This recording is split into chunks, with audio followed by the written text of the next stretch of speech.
Okay? That could be a headline. But as Tony said, using a how-to headline is a breakthrough for most people, or a bullet, a how-to explanatory sentence.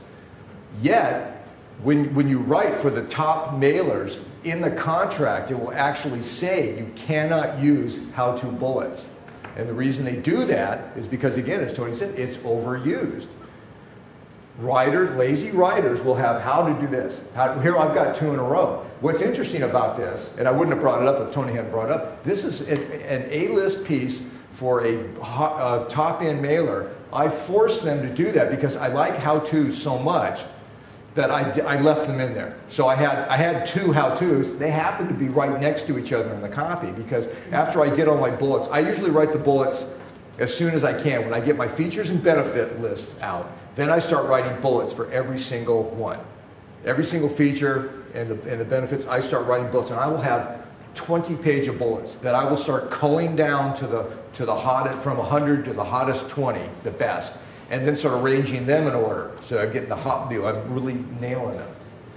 Okay? It's not that there's anything wrong with how-to bullets. It's just overused. Yeah. It's way overused. And in fact, Rodale does put that in their contract, no how-to bullets. So the only reason I get these through when I write A-list pieces is that they're so good that they have no argument.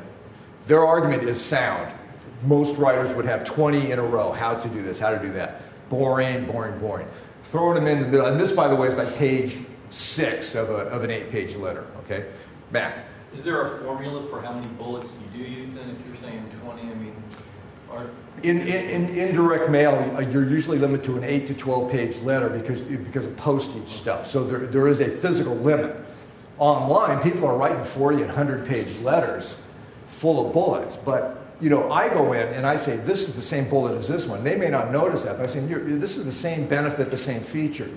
And they get repetitive. So a good writer goes in, what's the famous line? Good writing is rewriting. You go in and you start culling and you start looking, how can I say this better? And I will tell you that on this page, these probably started out as 10 or 12 bullets, and I started combining them.